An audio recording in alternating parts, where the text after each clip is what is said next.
I had imagined living here alone with my mother until my husband Todd made a sudden announcement to the contrary. When he said, "I'll cover all the monthly expenses, so I need you to leave," she raised her voice firmly, leaving me stunned. Their abrupt choice surprised and perplexed me. Only when my mother-in-law finished the condominium contractor's name change did the reasons behind their actions become evident. I'm 34 years old, and I have a busy life. My name is Summer. Because I was born in the summer, my father, who had a small-town workshop, gave me this name. Despite its simplicity, it conveys the intense affection of my late father. Despite difficult times, I treasured my childhood playtime at the workshop, where his polishing abilities were well known in the business. But as the workshop struggled financially, my father met a horrible end at the back of the shop when I was in primary school. My mother and I moved out of town to begin a covert life somewhere else to protect me. Sadly, my mother's health deteriorated over the years of adversity, and she died while I was a high school student. Despite the sadness, I found the strength to confront life head-on since I was passionate about showcasing my father's abilities to the next generation. By working incredibly hard and taking on multiple part-time jobs to pay for daily expenditures while attending the public university in my community to study engineering, I was able to graduate high school with scholarship help. During my time at university, I met Todd, a gregarious young man who appreciated and acknowledged my abilities. He never made fun of me for being a woman, which encouraged me more than many people do. We started living together and sharing our lives once we graduated. Todd was very helpful, especially during hectic workdays, and effectively handled home duties. At the age of 28, 6 years later, I considered resurrecting my father's small-town workshop, and Todd fully supported my idea. My longtime desire appeared to be about to come true as we talked about marriage on a regular basis during the course of these 6 years. But before I thought about getting married, I was more concerned with restoring my father's workshop. Todd waited patiently, honoring this request.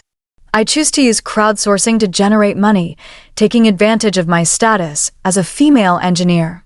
In keeping with the cultural trend toward greater support for women, I integrated the distinctiveness of my experience into the ad campaign.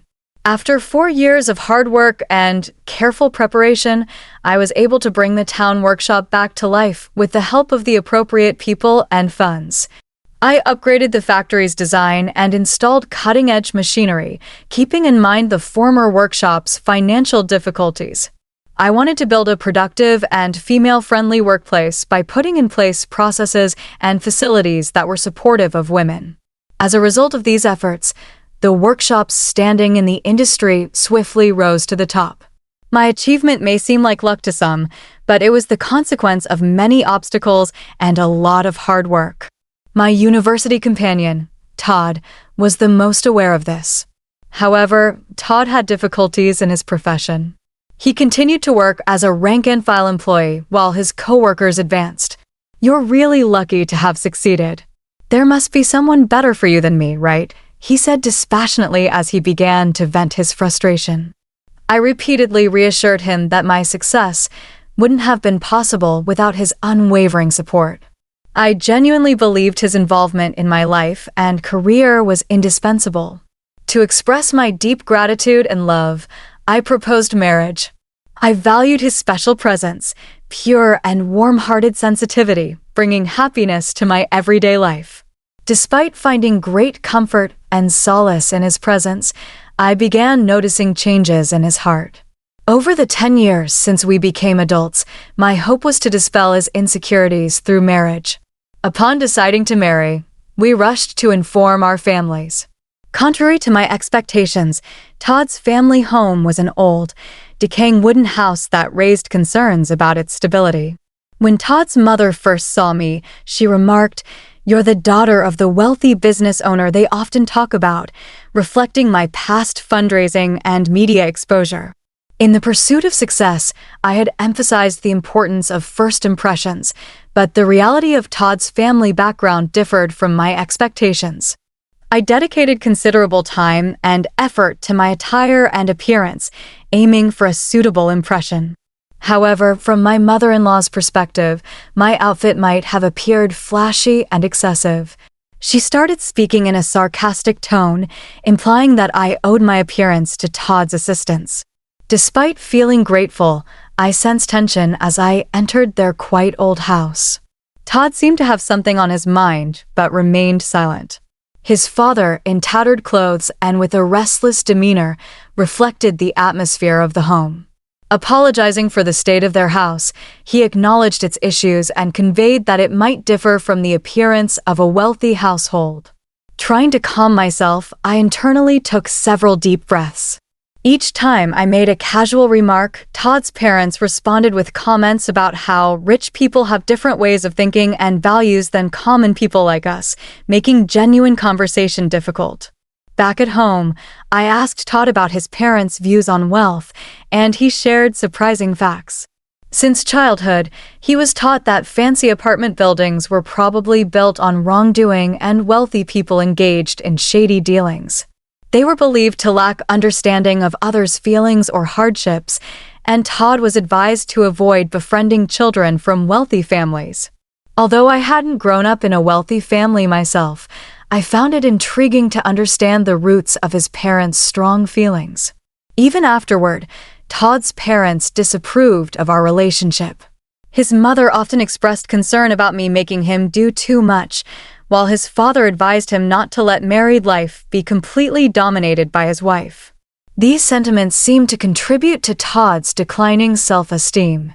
Behind my successful career was a desire to fulfill my late father's dream, not a wish to look down on others or use them. Despite Todd previously discussing this with his parents, my social success left a lasting impression on them. Attempting to improve our relationship, I communicated and tried to understand them multiple times. However, no matter how much goodwill I showed, Todd's father approached me with bias, saying, "This is how rich people think." Their reactions gradually closed off my heart. Meanwhile, as Todd visited his family more frequently due to his father's deteriorating health, we started distancing ourselves, even though we were married and living together. About 2 years later, he suddenly announced that he had decided to quit his job because he was too busy with things at home.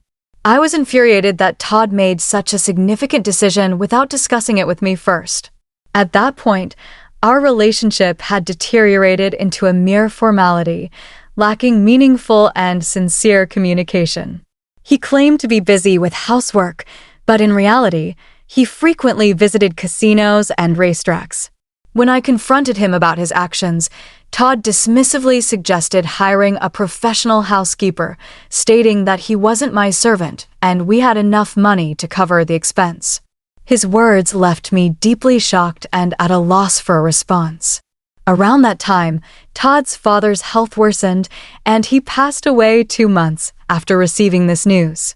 When my mother-in-law and Todd visited my house, he unexpectedly declared, "I plan to live in this house with my mother, just the two of us." Taken aback by this sudden statement, I stood there speechless. Todd went on to say, "I will pay the monthly rent, so I want you to leave." Shocked by this demand, I could only ask, "Wait a minute, are you really able to pay the rent, Todd?" Instead of a reasonable response, my mother-in-law yelled at me, expressing her anger and stating that she couldn't forgive me for belittling them. Todd, dissatisfied, sighed deeply, proclaiming that he wouldn't tolerate being bossed around anymore and intended to live life on his terms. Surprised by their intense attitude, I momentarily lost my words. Reflecting on their past actions and words, I realized that dealing with them would be extremely challenging. I responded firmly, "I understand. I will leave this house next month." Satisfied, my mother-in-law pushed for an even quicker departure, demanding, "Can't you just get the hell out of here and leave next week? I'm ready for my new life, and I've already arranged for my stuff to be delivered to my new house." Her abrupt demands puzzled me, considering I had just decided to leave. Unable to comprehend her reasoning or course of action, I hesitated in response. My mother-in-law raised her voice even more, asserting, "Someone as wealthy as you should leave the moving to professionals, right?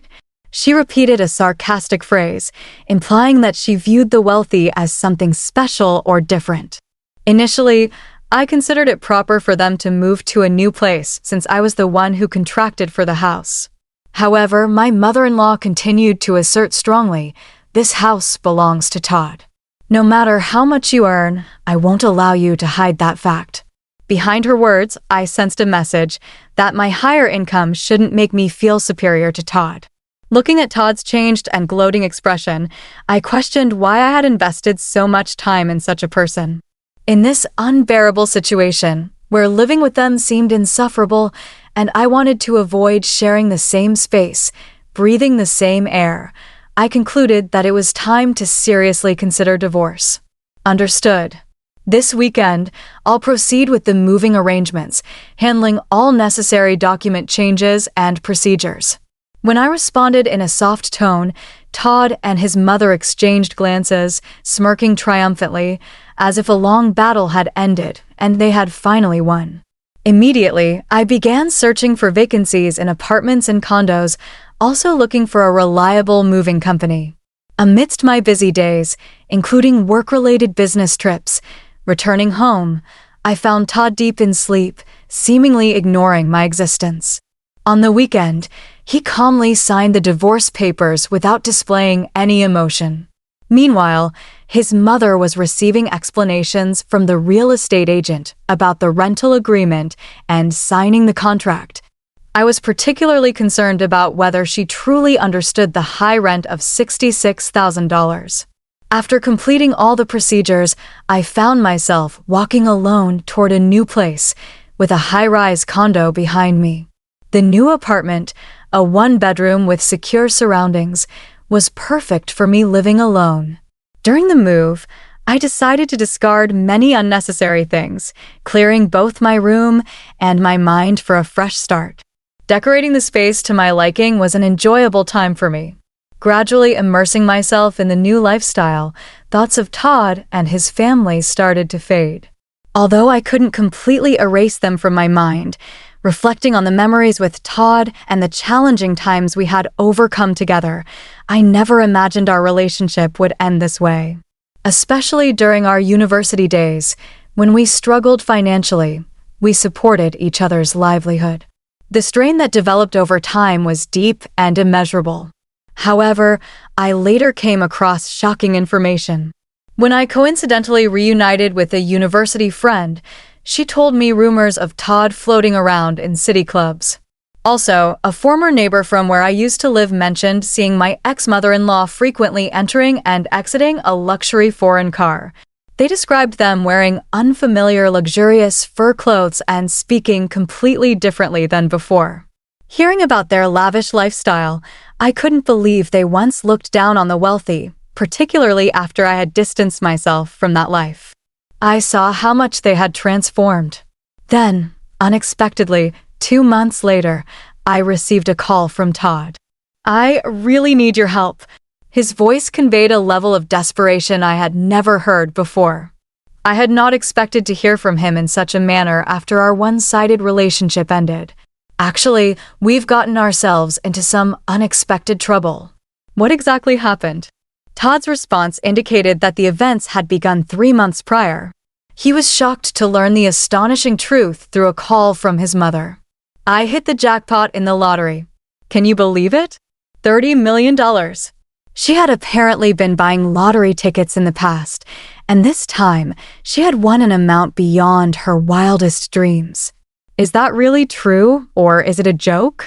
Todd asked her to confirm.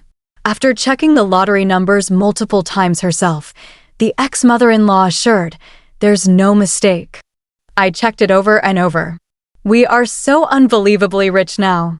Now we can face those upper-class people with no problem. Truly, God has blessed us." She spoke with elation, lifting her spirits. Moved by these words, Todd was in tears. His mother added, "With this amazing stroke of luck, you can escape from that woman's clutches. Have you heard? She seems to be frolicking around with some young guy now.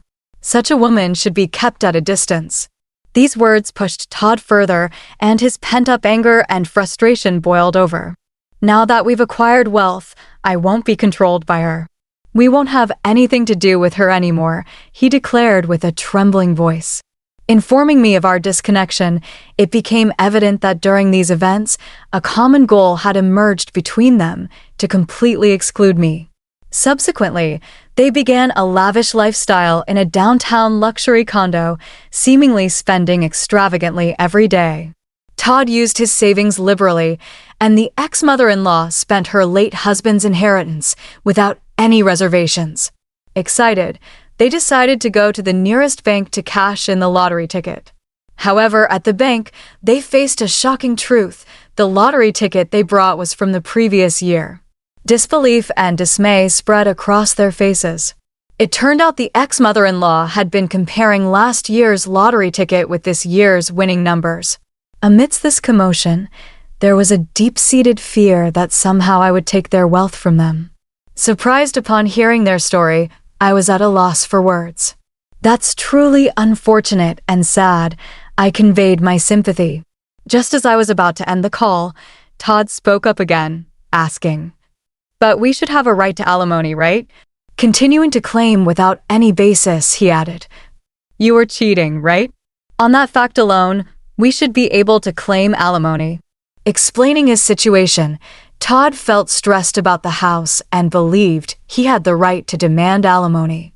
However, it was clear in my memory that Todd had quit his job of his own accord. My emotions surged, and I couldn't tolerate such baseless claims. "I can't believe you would say such a thing. You sleazy man. Are you for real?" I raised my voice involuntarily. In this moment, my usual calm judgment and strong resilience frayed. Perhaps sensing my anger, I could feel Todd's surprise and confusion over the phone. "Truly, it's me who should be seeking alimony. You only think about yourself, heartlessly kicking me out." Always with that wannabe rich spiel, I heard it so many times. "Why do you make your mother complain so much?" I continued with an emotional outburst. "I can't tolerate this attitude of just being jealous without making any effort." After my emotional outburst, there was a moment of silence. Then I felt a sense of clarity and hung up the phone. Their mistake with the lottery ticket astounded me. But now it was none of my business. Whatever fate they met was irrelevant to me. Days later, as I walked in front of my factory, I saw my ex-mother-in-law in a visibly deplorable state. She appeared before me and began to prostrate. "Please help me. We can't afford to return the $66,000. Please come back and be a part of our family again." That should have been clearly written in the documents. Why didn't he check them thoroughly? Didn't you understand how serious it all was?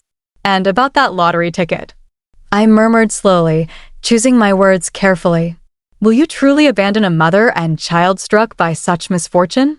After a pause, I shook my head calmly and said, "I believe that luck, in many cases, is something you forge for yourself. Despite hardships, I have strived to carve out my own destiny." "How much of that mindset did you have?" My words left her with a surprised and somewhat regretful expression.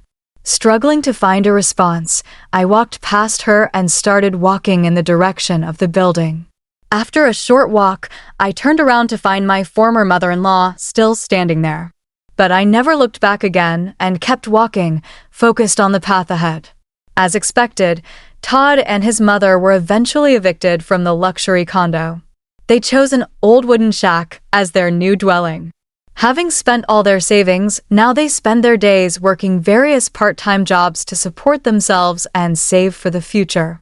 Over the following years, I dedicated myself to my work, and my factory grew far beyond its original small-town scale. I secured funds to purchase a larger plot of land nearby and established a new state-of-the-art factory there. This newly built facility was designed with the comfort of the entire family in mind, complete with maternity leave and child care facilities for employees. Although my parents were not able to witness this success in person, every time I see a smiling couple with their children visiting the factory, I remember myself as a child and feel a deep sense of relief and happiness at the sight of them.